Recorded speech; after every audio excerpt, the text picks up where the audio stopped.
regardez Télé Africa et l'émission de Métronome. Merci d'être devant votre petit écran. Nous parlons de politique à la faveur de l'organisation du référendum le 16 novembre prochain.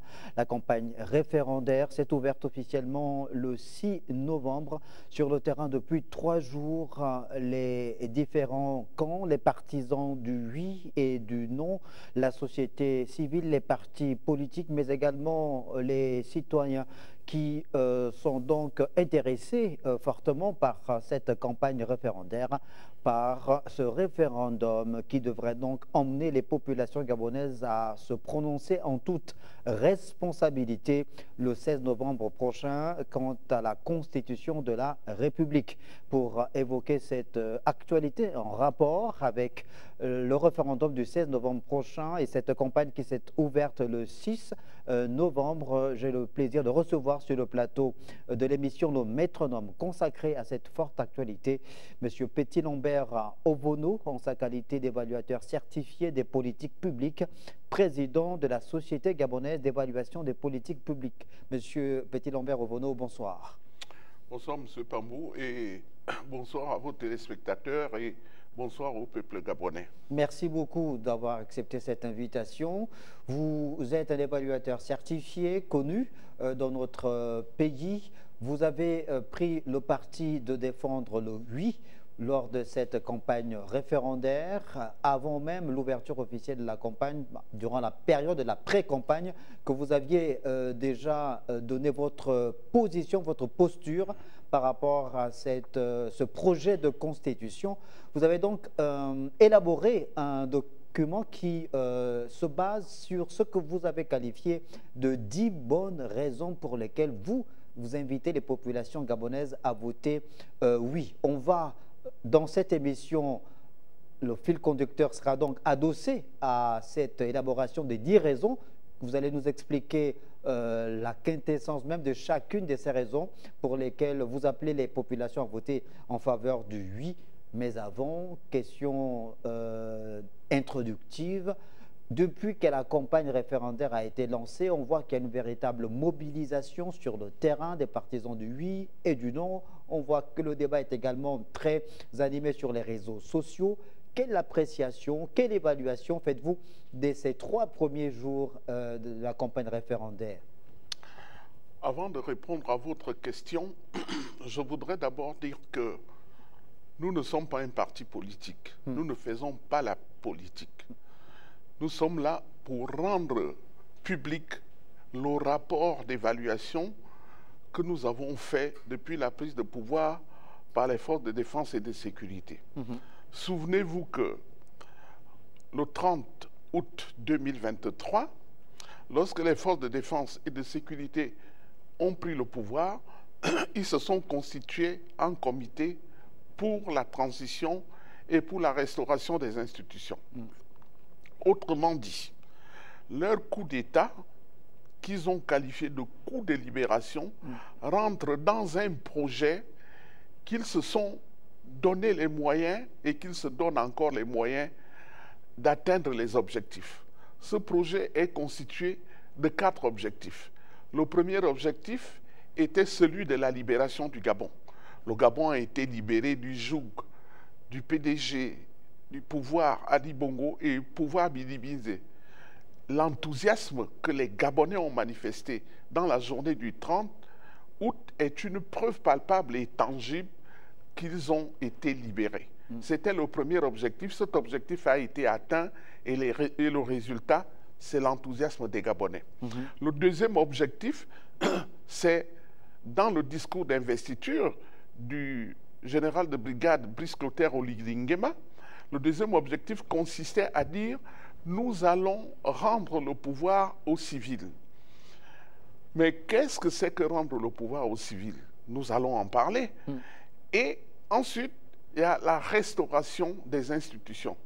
C'est la libération. Objectif 1. Rendre le pouvoir aux civils. Objectif numéro 2. Restaurer les institutions. Objectif numéro 3. Et c'est tous ces 3 objectifs qui permettent le 4e objectif, qui est celui de donner la dignité au peuple gabonais. Maintenant, les 3 derniers objectifs, le deuxième, le troisième et le quatrième sont en cours de réalisation, mais dépendent profondément du vote de la Constitution.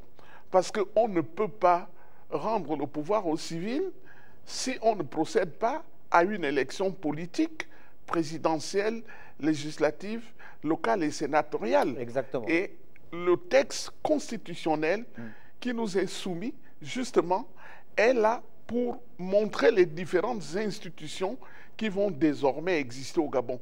Parce qu'en ce moment, nous sommes en période transitoire.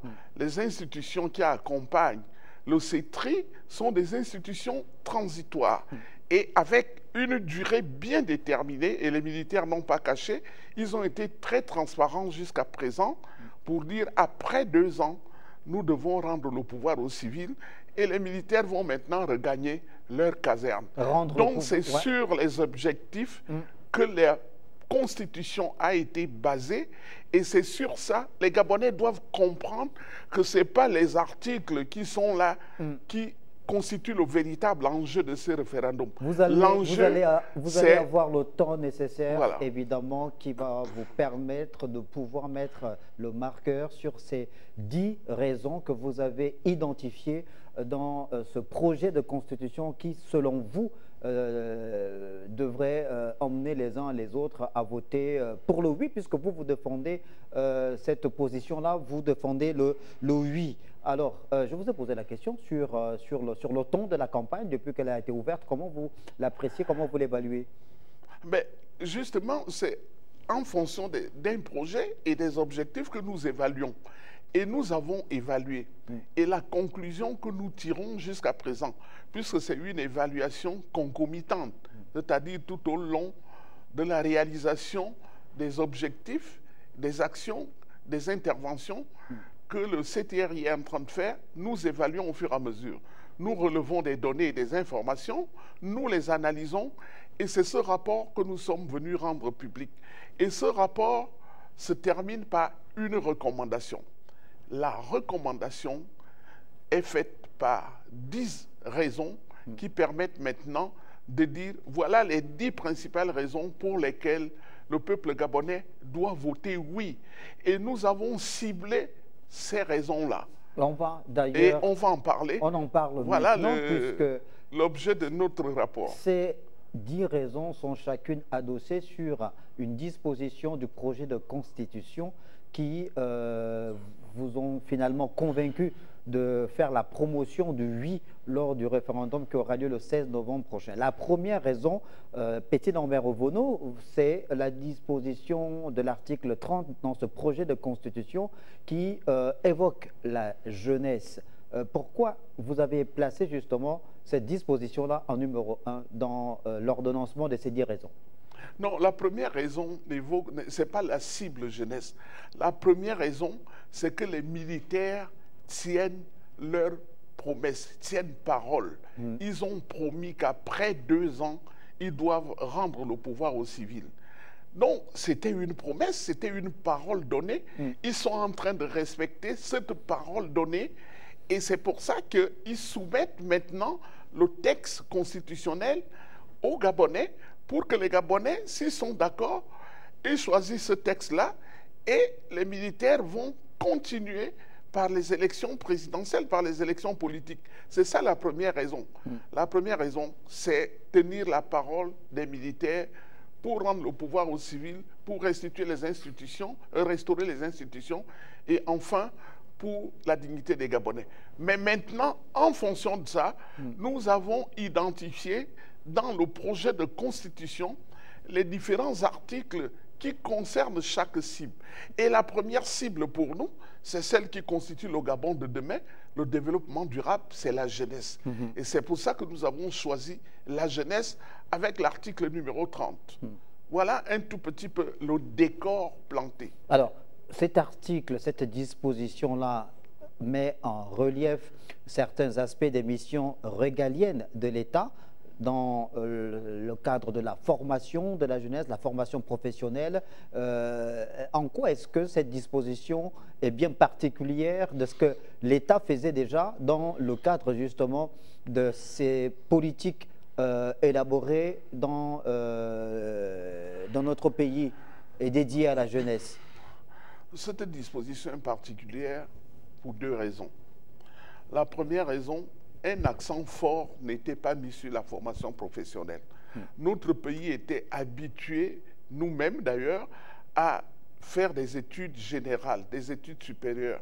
C'est pour ça, si vous allez à l'université Omar Bongo, la majorité de nos étudiants étaient orientés vers des filières comme les lettres modernes, comme la philosophie. Je ne critique pas les lettres modernes ou la philosophie, mais je dis simplement que la formation professionnelle qui conduit directement l'individu à travailler, à faire la mise en œuvre de quelque chose, n'était pas, l'accent n'y était pas mis. Non, mais il y a quand même, mais on a quand même, on peut quand même, quand on regarde la trajectoire politique du Gabon depuis les indépendances, on a quand même vu qu'il y a un accent qui a été mis sur le plan de la formation professionnelle avec l'ouverture depuis les années 80 des centres de formation professionnelle sur l'ensemble du territoire et la construction aujourd'hui des pôles en matière de centres multisectoriels qui sont aujourd'hui bien visibles et bien équipés en Vengue, à Port-Gentil, en Coq. Donc, à ce niveau-là... Quelle était la quantité des étudiants qui étaient orientés vers ces filières professionnelles? Professionnel veut dire il y a une partie théorique et une partie pratique. Et quand on sort, on est directement opérationnel. Il y avait quelle quantité? Combien les bourses et stages accordaient des appuis financiers pour ces filières-là? Il y en avait très peu. Est-ce qu'on a des écoles supérieures de menuiserie, de maçonnerie, de charpenterie, de couvreurs de maisons au Gabon? Il n'y en a pas. On a des centres multisectoriels de dernière génération, très modernes, qui vont venir répondre justement à ces attentes-là. Non, mais je vous dis, c'est des petites quantités. Il faudrait maintenant que, après le bac, on fasse des véritables orientations. Ce n'est plus seulement en fac de droit, de sciences éco, de sociologie ou en médecine ou à l'école d'ingénieurs. Il faut maintenant des formations professionnelles par alternance où les étudiants vont avec les bourses de l'État gabonais. Mais ce n'est pas seulement le niveau bac. Il faut aussi prendre, on a 40% de chômeurs, dont la majorité sont des jeunes. Est-ce que ces jeunes ont une qualification professionnelle ou un diplôme qualifiant qui les qualifie pour travailler justement, directement? Il y a quelques semaines a été organisé un colloque consacré justement à l'inadéquation formation-emploi. Est-ce que vous pensez qu'avec cet article 30 là, de la Constitution de la République, on pourra davantage régler ce problème qui se pose avec acuité? Mais n'oubliez pas que la Constitution, les articles qui sont dans la Constitution vont faire l'objet des lois ordinaires et des lois organiques et même des décrets. Donc, la Constitution fixe le grand cadre sur lequel vont s'appuyer les lois organiques, les lois ordinaires et les décrets. Donc, tout ce que vous posez comme question, ça va être clarifié lorsque les lois ordinaires seront prises pour dire, bon, l'article 30 permet aux jeunes d'entrer dans la formation professionnelle, ce n'est plus seulement dans la formation générale. Et voilà les différents métiers pratiqués au Gabon. Il faut un code ROM, enfin un genre d'annuaire qui répertorie tous les métiers qui sont faits au Gabon. Il y a les métiers de la pêche, il y a les métiers de la forêt, il y a les métiers de l'agriculture. Il faut répertorier tous ces métiers. Et les orientations doivent se faire en fonction des métiers qui manquent de main-d'œuvre au Gabon. Si vous regardez les coiffeurs, si vous regardez ceux qui font la manicure, ceux qui réparent les roues, les vulcanisateurs, etc., c'est dans les mains des étrangers. Ce n'est pas dans les mains des Gabonais. Donc, beaucoup d'emplois sont dans ces secteurs-là. Il faudrait désormais qu'on répertorie ces secteurs et qu'on oriente nos jeunes dans ces différents secteurs. Et c'est des formations qui rendent tout de suite la personne opérationnelle. Donc, ça fera l'objet des lois ordinaires. Alors, deuxième cible que vous avez identifié, que la Sogeval a identifié, Petit Lambert Ovono, c'est les femmes. Les femmes, à travers l'article 6B, vous vous réjouissez du fait que ce projet de constitution ait évoqué la nécessité de voir les femmes avoir un accès égal ou équitable en matière de poste en matière d'élection au Gabon. C'est bien ça? Ça concerne également les jeunes et les personnes vivant avec un handicap. Souvenez-vous que dans nos assemblées, on avait fixé les constitutions antérieures ou les lois antérieures fixées à un pourcentage de 30% de femmes qui devaient être représentées auprès du Parlement. Mais en réalité, je me souviens encore de cette fameuse question posée par une collègue de la société civile, pour ne pas citer son nom, Madame Pepesi Ogouligédé, demandait au Premier ministre de la Transition, Raymond Ndonsima, que le pourcentage prévu des femmes n'était pas atteint dans l'Assemblée nationale transitoire. Et le Premier ministre de répondre que si c'était atteint, je crois que c'était un chiffre de 24. Mais ça, c'est par rapport à une Assemblée qui compte 90 ou 98 parlementaires, c'est insuffisant. Et justement, désormais, ce qui est indiqué, c'est qu'il faut une répartition équitable, entre les jeunes, les femmes, les personnes vivant avec un handicap et les hommes, désormais au poste électif. Et la précision fera l'objet d'une loi ordinaire. Mais la Constitution fixe déjà le cadre de l'équité et même de l'égalité. Donc vous comprenez qu'il y a des sérieuses avancées pour la gente féminine. Ensuite, l'accès aux emplois. Il y a certains emplois où les femmes ne sont pas présentes, mais attention, il y a aussi des emplois où c'est les femmes qui sont les plus présentes. Par exemple, pourquoi parle-t-on de sages-femmes? Est-ce que les hommes ne peuvent pas faire le travail que font d'accouchement des femmes? Mais on parle toujours de sages-femmes. Et quand vous regardez même les enseignants du primaire, des pré-primaires, la majorité sont des femmes. Là aussi, il faut équilibrer les choses. Parce qu'il ne faut pas une discrimination par ces différents secteurs-là. Il faudrait peut-être une discrimination positive. Ça veut dire qu'il y a déjà trop de femmes. On va bloquer pour un certain temps le nombre de femmes à ce secteur pour rehausser un peu les jeunes ou les handicapés ou les hommes pour pouvoir atteindre le seuil qui équivaut à celui occupé déjà par une catégorie sociale. Et c'est pour ça, lorsqu'on parle du genre, le genre signifie la lutte contre les inégalités sociales liées au sexe. La lutte contre les inégalités sociales liées au sexe. Donc si le sexe masculin occupe plus d'emplois dans un secteur, il faut aussi essayer d'équilibrer pour augmenter l'autre sexe. Et enfin, il y a les handicapés. Il y a beaucoup d'handicapés, mais ces handicapés n'occupent pas beaucoup d'emplois. Il faudrait maintenant encourager à ce que les handicapés soient représentés à part égale à ces différents secteurs. Alors, on va rester sur les handicapés, justement, pour faire en sorte qu'il y ait une représentativité plus importante des handicapés. Ne faudrait-il pas d'abord mettre en place l'environnement qui va, les outils, les conditions nécessaires d'apprentissage déjà de ces handicapés-là, afin qu'ils puissent eux aussi bénéficier de cette évolution dans les différentes strates de la société? Ben, on a des handicapés qui sont brillants. Mon collègue Jonathan Ndoutoumou Ngomo, c'est un exemple d'handicapé, de quelqu'un très très brillant. On a Marco Naïsangui, qui est également très très brillant. Je ne veux pas tous les citer. Est-ce que ce ne sont pas des cas isolés? Mais non, ce qu'il faut désormais, c'est vraiment qu'on se préoccupe de cette catégorie de personnes vivant avec un handicap. Et par exemple, l'exemple le plus simple, c'est d'avoir des rampes pour faire rentrer ces handicapés-là. Est-ce que chez vous, vous avez une rampe pour faire rentrer des handicapés? Est-ce que dans les bus, qui transportent les gens, il y a des rampes pour faire entrer des handicapés. Est-ce que dans certains services publics, on a des rampes pour faire entrer des handicapés? À l'hôpital, y a-t-il des ascenseurs réservés pour les handicapés? Donc, il faudrait désormais s'occuper d'eux.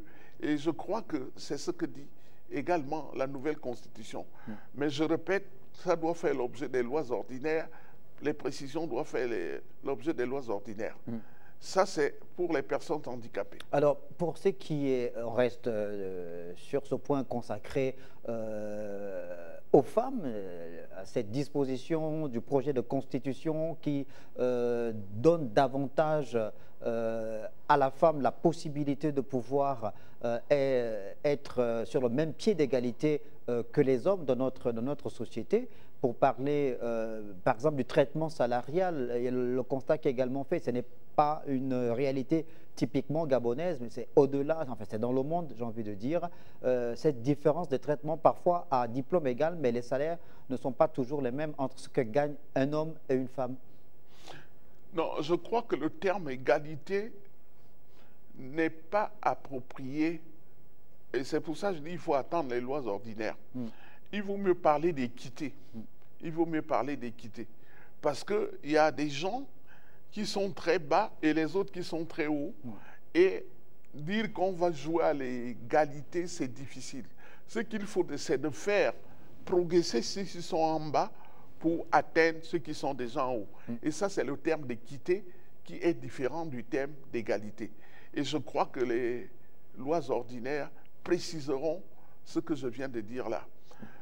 Et c'est ça qu'il faut comprendre. Et c'est pour ça que la Constitution n'est qu'un cadre qui nous permet justement de restaurer les institutions. Tant que la Constitution, vous ne l'avez pas votée, tout ce que les articles disent, pour les mettre en pratique, il faut des lois ordinaires. Mais si on ne vote pas la Constitution, on va faire comment? La Charte ne prévoit pas de restaurer les institutions. La Constitution de 1991 a été faite par les politiques, a été votée par les politiques, elle n'a pas été faite de façon inclusive par l'ensemble des Gabonais. Ils n'ont pas participé, donc il faut l'inclusion et la participation. C'est le projet actuel qui a été rédigé par les Gabonais eux-mêmes et qui va être voté pour la première fois par les Gabonais eux-mêmes par référendum. Je rappelle qu'en 1994, il y a déjà eu un référendum. Mais ce référendum n'était pas pour la Constitution, c'était pour ajouter quelques résolutions du dialogue des accords de Paris. Alors, on va rester, pour terminer sur ce point, en rapport avec la femme, pour revenir justement à cette disposition du projet de constitution qui garantit désormais l'égal accès des femmes aux mandats électoraux. Le constat qui est fait, une fois de plus, qui n'est pas propre au Gabon, est-ce qu'on a l'impression que les femmes ne sont pas acceptées dans le milieu politique? Est-ce que c'est parce que les femmes elles-mêmes ne s'intéressent pas à la politique? Est-ce que c'est parce que les hommes ont du mal justement à être sous l'autorité des femmes? Il y a deux faits que l'on vient de vivre récemment, la défaite de Kamala Harris face à Donald Trump. C'était la deuxième fois qu'une femme aux États-Unis, je pense, ces dernières années, tentait de briguer la magistrature suprême. Madame Clinton avait également perdu.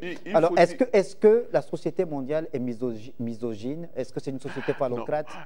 Il faut dire à nos téléspectateurs et aux Gabonais que lorsque vous confiez une mission à une femme, dès qu'elle accepte, la femme ira au bout de la mission.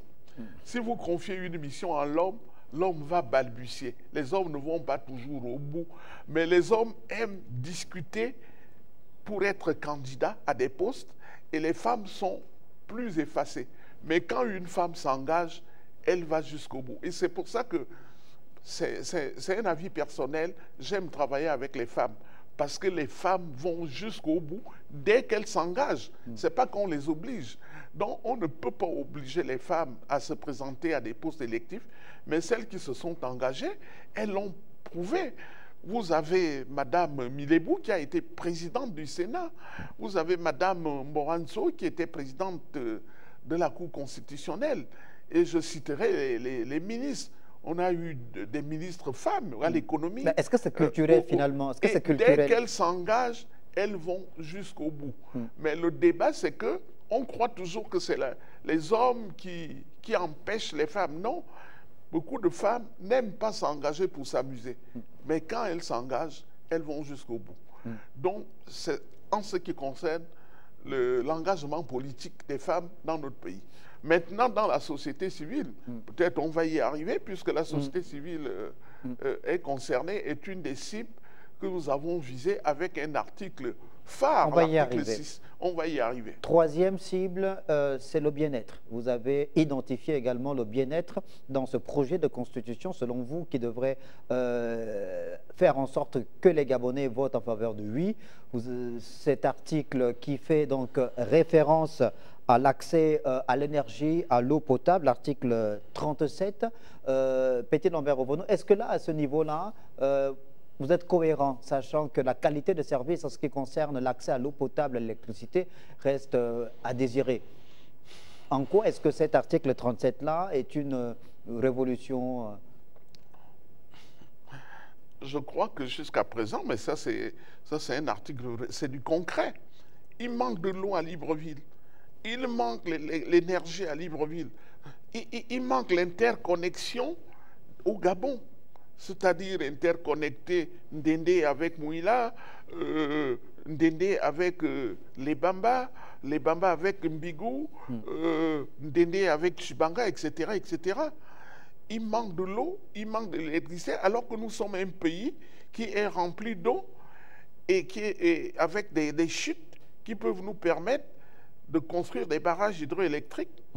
Donc l'État, jusqu'à présent, ne garantissait pas l'accès à l'eau à sa population. Pourtant, pourtant ça fait partie des missions régaliennes de l'État. Est-ce que c'était constitutionnellement indiqué dans les constitutions antérieures? Non. Maintenant, à partir du moment qu'il est marqué que l'État garantit à tous l'accès à l'eau potable, vous savez ce qu'il y a derrière? Si je n'ai pas l'eau potable, je saisis le tribunal administratif contre l'État. Oui, c'est ça, c'est le droit opposable. Si l'État doit nous garantir quelque chose, et si nous n'avons pas ça, nous devons saisir les autorités administratives. Les autorités. Mais est-ce qu'il faut aussi que nos compatriotes comprennent la composition de la Constitution? Dans la Constitution, il y a un titre qui parle des principes et des valeurs. C'est certainement le titre 1. Le titre 2 parle des droits et des devoirs. Les citoyens ont des droits et ils ont aussi des devoirs. Et il y a les obligations de l'État par rapport à ces citoyens. Et nous ne faisons pas toujours prévaloir nos droits. Nous voulons seulement aussi obliger l'État à faire quelque chose alors que ce n'est pas du domaine de l'État. Donc quand on indique que l'État garantit, mais c'est une responsabilité de l'État. Encore faut-il définir ce que c'est que l'État. L'État, ce n'est pas un individu. L'État, ce n'est pas un individu. L'État contient l'administration qui bénéficie des ressources de l'État, c'est-à-dire les ressources humaines, les ressources matérielles, les ressources financières, environnementales et communicationnelles. C'est ces différentes ressources qui doivent mettre en œuvre les différentes politiques publiques, les différents projets, les différentes interventions de l'État. Si ce n'est pas fait, les associations existent pour saisir l'État. La société civile. La société civile, on va y revenir. Voilà un tout petit peu. L'État doit désormais comprendre qu'il doit promouvoir la qualité de la vie et protéger l'environnement pour le bénéfice de ses citoyens. Si ce n'est pas fait, nous avons le droit, la latitude de saisir les tribunaux administratifs. Il faut à ce niveau-là un travail en amont qui soit fait sur le plan de l'éducation citoyenne des Gabonais. Mais je crois que c'est ce que nous sommes en train de faire en rendant public notre rapport d'évaluation. C'est ce que Copil Citoyen de M. Fumboula est en train de faire, c'est ce que Marc Ona, avec la lutte pour l'environnement, est en train de faire, c'est ce que Georges Mpaga est en train de faire avec le Rollblock, c'est ce que Nikes Moulumbi est en train de faire avec la protection des forêts, de l'environnement. C'est ça le rôle de la société civile. Et la société civile va maintenant le faire parce que elle n'était pas autorisée, parce que le pays était divisé entre les partis politiques. On avait une démocratie multipartite et avait deux blocs politiques, le PDG et ses affidés, l'opposition complice du PDG et ses affidés, et c'est eux qui dirigeaient le Gabon, alors que le Gabon n'appartient pas qu'à eux. Il y a la société civile qui a plus de membres que les partis politiques. Donc désormais, l'article 6 de la Constitution dit que la société civile est un acteur à part entière et qu'on pratique désormais la démocratie pluraliste et participative et inclusive. Petit Lambert Ovono, vous avez dans le point 4 identifié la disposition du projet de constitution qui va désormais faire en sorte que les sans-emploi puissent espérer une meilleure vie à travers la mise en place d'un ensemble de mécanismes qui devraient leur permettre d'avoir peut-être l'accès à l'emploi. Cet article 36 est un article très important. État garantit à tous un emploi. Mais il n'est pas indiqué que c'est seulement l'emploi des fonctionnaires. Et je crois que ce que le comité pour la transition a annoncé depuis qu'ils sont là, c'est la création d'une banque pour les jeunes, pour l'entrepreneuriat. Et cette idée est très intéressante parce que autant qu'on a les fonctionnaires avec les modalités d'entrer dans la fonction publique, peut-être autant on va avoir aussi, j'ai envie de dire, une organisation des entrepreneurs jeunes. Et puisqu'il y a une banque, cette banque doit donc mettre en place des mécanismes pour que chaque jeune qui n'a pas l'opportunité de réussir au concours de la fonction publique puisse choisir l'autre secteur qui est celui de l'entrepreneuriat et pouvoir avoir un emploi pour lui-même d'abord et peut-être recruter autour de lui. Parce qu'il y a ce secteur-là, c'est le poumon même de l'économie du futur. Il faut créer des emplois et des entreprises. Si vous allez dans un pays comme le Ghana, comme le Nigeria, vous n'entendrez pas les jeunes parler d'accéder à la fonction publique. Ils parlent toujours du business. Je veux faire business, je fais tel business, je me forme pour tel business. Vous voyez, c'est ce qui fait développer le pays. C'est les entreprises qui créent la richesse pour le pays, le secteur privé, et qui absorbent le chômage. Donc, l'État garantit cet égal accès aux emplois. Mais de quel emploi s'agit-il? Il ne s'agit pas seulement de la fonction publique. Il faut que l'État mette les moyens maintenant pour que cette banque fonctionne et même que le budget de l'État, pourquoi pas, soit actionnaire dans cette banque. Et puis, il y a les collectivités locales qui également doivent avoir, moi j'aime pas le terme de fonction publique territoriale, mais c'est tout comme. Il faudrait qu'à ce secteur-là, des collectivités locales, soit également un secteur porteur d'emploi. Et comme ça, on aura la fonction publique d'État, le secteur territorial et le secteur entrepreneurial. Alors, toujours dans ce registre-là consacré à la lutte contre le chômage, à la création d'emplois, vous parlez évidemment de faire en sorte qu'on puisse davantage développer l'entrepreneuriat dans notre pays. La Fédération des entreprises du Gabon, la FEG, tente une approche aujourd'hui, celle d'intégrer les acteurs du secteur informel. Est-ce qu'à ce niveau-là, il y a plusieurs métiers dans le secteur informel qui échappent à l'État, alors que ça crée des millions, des centaines de millions par jour? Comment réguler à ce niveau-là? La fédération des entreprises gabonaises est composée de qui? Des majors de la BGFI, de Perenco. Non, ils se sont ouverts aujourd'hui. Ils se sont ouverts aujourd'hui. Ils ne sont plus Vous pensez que tout le monde peut accéder à la FEC? Aujourd'hui, oui. Tout le monde peut accéder à la FEC? Aujourd'hui, oui. Très bien. Pourquoi n'y a-t-il pas de banque de développement au Gabon? Ils se disent fédérateurs des entreprises. Vous connaissez un pays qui se développe sans banque de développement? Il n'y en a pas. Même celle qui existait a été fermée. L'accès au crédit. Vous savez combien coûte le crédit au Gabon? 18 à 20%. Et c'est ça, une banque de développement qui peut développer le pays. C'est les banques commerciales qui accordent des prêts pour acheter des frigidaires, des machines à laver. Ça, ce n'est pas le développement. Ça, c'est de la consommation. Donc, la FEC, pour que nous la considérions comme une banque, comme une fédération qui promeut réellement la création d'entreprises au Gabon, elle n'a qu'à créer d'abord une banque de développement. Le président de la FEG est quand même, je crois, le président directeur général de la BGFI. La BGFI a tout le pognon du Gabon. Pourquoi il n'a pas créé une branche de développement?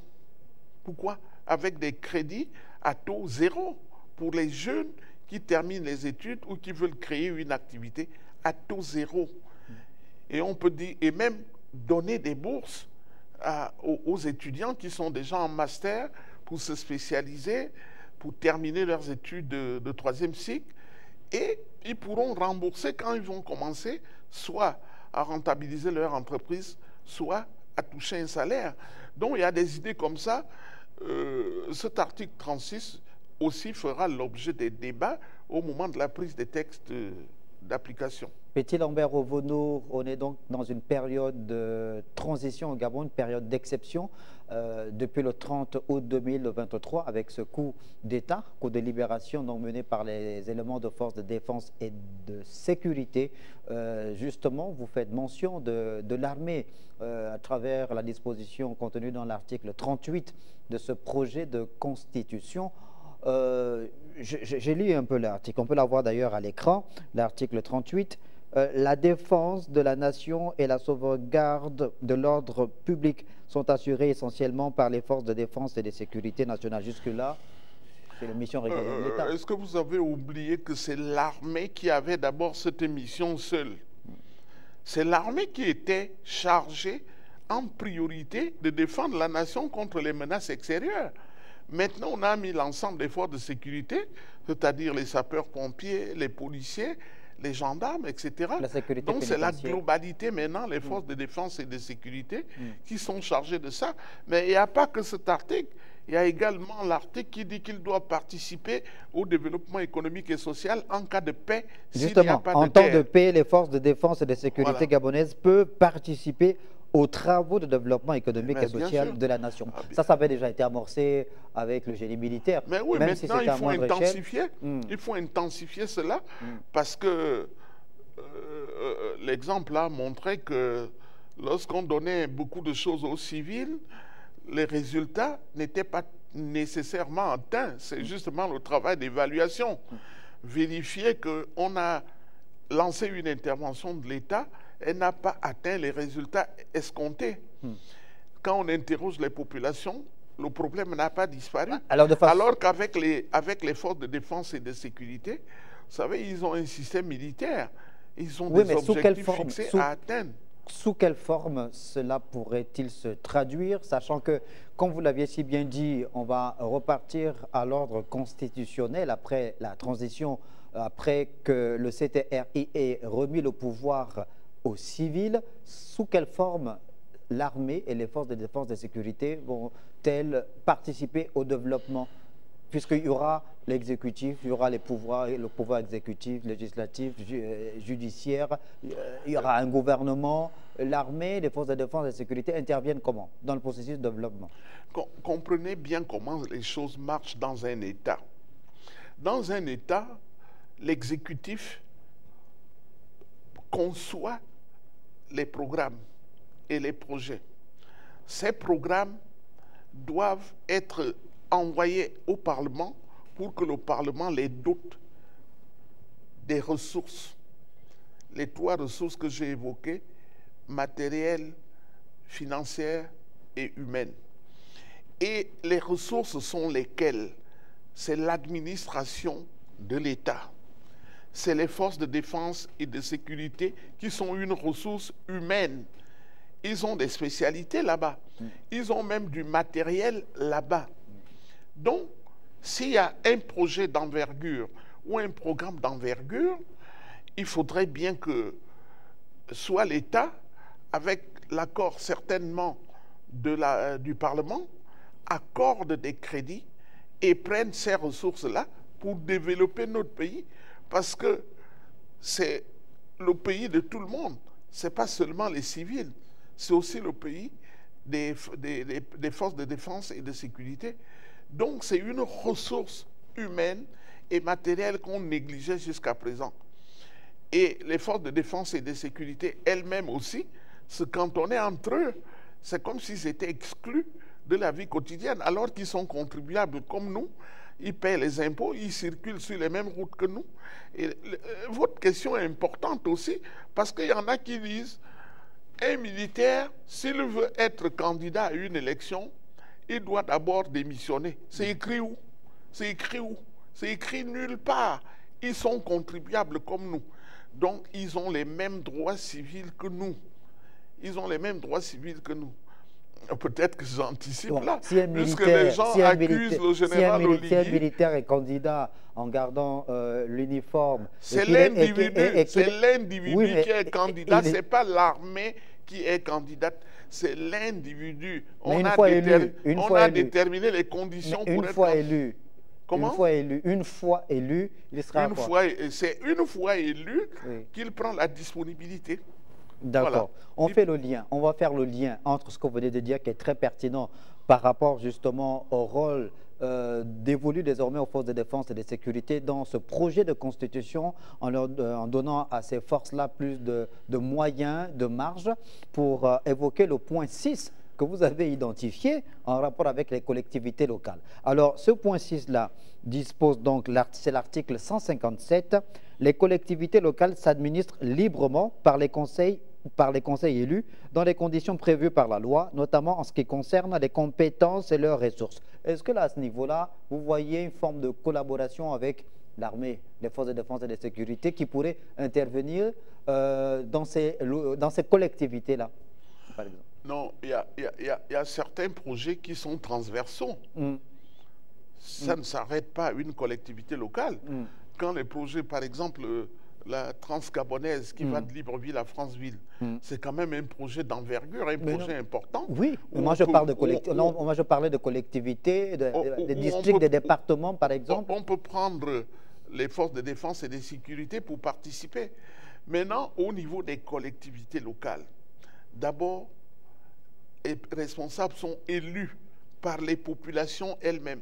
Mais vous savez que certains chefs de village, de canton, de regroupements de villages étaient nommés par le pouvoir PDG. Mais Petit Lambert Ovono, ça va cesser. Oui, mais il y a un autre, je ne vais pas dire un problème, mais il a également été constaté que lors des élections départementales, par exemple, qu'en général, il y a des compatriotes qui n'avaient pas forcément le profil adapté pour pouvoir gérer... Ça, c'est un faux débat. Ça, c'est un faux débat. Il y a des gens dans les villages, beaucoup de Gabonais sont maintenant retraités de la fonction publique. À l'armée, je crois que les gens étaient retraités, je ne sais pas, à 45 ou 55 ans. C'est des gens qui savent lire et écrire et qui savent parler leur langue, leur dialecte, puisque c'est une des obligations désormais dans la Constitution. Non, ces gens-là n'avaient pas seulement les moyens, étaient piétinés par les hauts cadres qui restaient à Libreville, qui avaient les moyens, qui partaient imposer, et notamment le PDG qui imposait tous ces cadres résidant en Libreville pour aller prendre les postes dans les assemblées départementales et locales. C'est justement, l'article là dit que doivent être librement élus dans les conditions prévues par la loi. La loi doit préciser que c'est les gens qui habitent les villages, qui vivent au quotidien les réalités. Vous êtes à Libreville, pourquoi vous allez vouloir être élu dans votre village alors que vous ne participez pratiquement pas. Donc, il faut laisser un peu les collectivités locales. Et j'ajoute que c'est la première fois que la loi sur la décentralisation est inscrite dans la Constitution. Il y avait l'article 1596 sur la décentralisation qui a été certainement modifié en 2015, mais n'a jamais fait l'objet de la mise en pratique. Mais cette fois-ci, la décentralisation devient une réalité avec l'affectation des ressources qu'ils vont gérer eux-mêmes, mais inscrits dans le budget de l'État. D'où l'appel au oui selon la Sogeval. Point numéro 7, la diaspora. Pourquoi est-ce que Petit Lambert Ovono estime que la diaspora Gabon, enfin, c'est pas vous qui estimez, c'est une disposition de l'article 17 de ce nouveau projet de constitution. Oui. En 2002, alors que M. Jean Ping était ministre des Affaires étrangères, nous l'avons rencontré à Paris. Nous, on avait créé à Paris le premier collectif des Gabonais de l'étranger, qui est reconnu par la France, ce collectif-là. Nous avons organisé la première grande réunion de beaucoup de Gabonais qui habitaient l'étranger à Paris, à la rue Reuilly, dans le 12e arrondissement. Nous avons suggéré à M. Jean Ping, devant le feu président Omar Bongo, de créer la 10e province du Gabon, qui est composée des Gabonais vivant à l'étranger. Parce que c'est les consulats du Gabon à l'étranger qui s'occupent de toute la partie état civil des Gabonais vivant à l'étranger. Et au cours de cette rencontre des Gabonais de l'étranger, nous avons fait un gros rapport avec des propositions. Ce rapport a été envoyé aux Affaires étrangères, au Sénat. Le ministre Alexandre Tapoyo, qui était ministre des Gabonais de l'étranger, je lui ai remis personnellement ce rapport-là. Et dans ce rapport, il y a toutes les propositions de la diaspora. Un seul exemple, les gars veulent avoir des maisons au Gabon. Ils travaillent, c'est des gens qui travaillent, qui veulent obtenir un terrain et notamment une maison au Gabon. Comment il fallait faire? Nous nous sommes rapprochés de la banque, qu'on appelle en France les banques populaires, la BRED. Et la BRED nous a dit qu'ils étaient en relation avec la BGD, la Banque gabonaise de développement qui a disparu. Donc il suffisait de proposer des maisons aux Gabonais de l'étranger et leur banque, la BRED à Paris, virait directement l'argent à la BGD et le gars avait sa maison quand il vient au Gabon. Mais ça n'a pas été suivi des faits parce que la BGD est tombée et le dossier n'a pas été suivi. Donc et aujourd'hui, la diaspora a désormais l'opportunité, de participer à l'œuvre de construction du Gabon. Exactement. Il faudrait que la diaspora, qui a des hauts cadres, qui a des travailleurs, des gens qui ont déjà acquis de l'expérience, parce que la compétence, ce n'est pas le diplôme, hein. Le diplôme est une présomption de compétence. La compétence, c'est avoir exercé concrètement et c'est en fonction des succès et des échecs rencontrés qu'on peut maintenant mesurer la compétence. Petit Lambert Ovono, l'émission tire à sa fin, mais avant, il nous reste deux points à relever dans les 10 raisons pour lesquelles vous appelez les Gabonais à voter pour le oui le 16 novembre prochain. Le point numéro 8 qui fait référence à l'article 21B, mais également à l'article 6 qui dispose les partis et groupements de partis politiques légalement reconnus bénéficient du financement de l'État dans les conditions prévues par la loi. Parce qu'il y avait, il y avait l'exclusion. Maintenant, on leur dit de ne plus exclure, d'adopter l'inclusivité avec la participation en ouvrant la porte à la société civile qui devient un acteur à part entière. Après, il faut organiser tout ça parce qu'on est au-delà de la centaine de partis politiques au Gabon. Ah non, ne parlez, l'article ne parle pas du nombre de partis. Non, mais je dis... C'est une loi ordinaire. Je crois que les idées qui circulent dans l'air, c'est qu'il y aura la loi, des idées qui va créer des blocs. Il faudrait 18 000 par parti représentés dans 6 provinces pour avoir désormais le récépissé. Donc, et être éligible à cette subvention de l'État. Pour être éligible, bien sûr, il faudrait d'abord que votre récépissé soit actualisé et vous serez éligible. Point numéro 9, la société civile. Vous avez évoqué il y a quelques minutes justement le rôle désormais, nous-mêmes, nous sommes le combat mené civile, par la société et vraiment, civile. Nous exprimons la joie des constitutionnalistes qui ont rédigé ce projet de constitution. Parce que la société civile s'est tellement battue pour que le régime kleptomanique d'Ali Bongo tombe.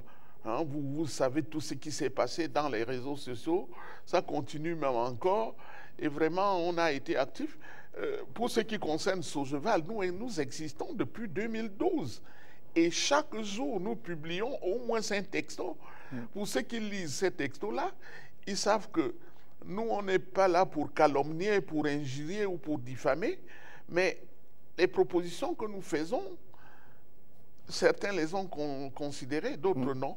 Donc la société civile est bien contente d'être désormais un acteur à part entière qui prend part à la démocratie participative et inclusive au Gabon. On termine avec le point numéro 10, celui qui fait référence aux confessions religieuses, mais également aux rites traditionnels, aux croyants. Le préambule de ce projet de constitution dispose: le peuple gabonais conscient de sa responsabilité devant Dieu. Cet aspect culturel. Ce point numéro 10 est très important parce que les gens qui sont cités ici, les églises, les musulmans, les traditionalistes et les autres croyances sont tellement nombreux, ils dépassent de loin les partis politiques. Et on ne comprend pas que dans la Constitution de 1991, que les partis politiques ont rédigé, ils ont pratiqué la sécularisation dans le préambule. Le préambule dit: le peuple gabonais conscient de sa responsabilité devant les ancêtres. Ils ont exclu Dieu de cette constitution de 1991. Ça veut dire que les politiciens gabonais de cette année-là, ils ont dit: Dieu n'a pas à se mêler de nos affaires. Les églises n'ont pas de place. Les musulmans, les traditionalistes et les autres n'ont pas de place. Vous vous imaginez? Vous vous rendez compte de la gravité de cette décision? Et est-ce que ce n'est pas cette décision qui a provoqué l'immoralité, les orgies, l'impudicité, le manque de respect pour les aînés qu'on a connu jusqu'à ce que le régime tombe le 30 août 2023? Donc, cet article, désormais dans le préambule, dit: le peuple gabonais conscient de sa responsabilité devant Dieu. On a mis Dieu en avant et nous disons Alléluia, parce que les croyants sont plus nombreux que les partis politiques. Et c'est pour ça, dans tout ça, dans ces 10 raisons et ces 10 cibles qui en réalité constituent la totalité du peuple gabonais, nous avons seulement fait un petit classement en leur disant: voici l'article clé qui vous concerne, qui vous permet de prendre librement votre décision en conscience. Et c'est pour ça que nous avons fait la recommandation de ces 10 raisons pour que vous puissiez voter oui le 16 novembre prochain. Merci Petit Lambert Ovono pour votre conclusion. Merci d'avoir accepté cette invitation à participer à ce numéro de l'émission Le Métronome. Merci, on aura le plaisir de vous retrouver d'ici avant la fin de cette campagne référendaire. Ainsi se referme ce numéro. Merci de l'avoir regardé et bonne suite des programmes sur Télé Africa.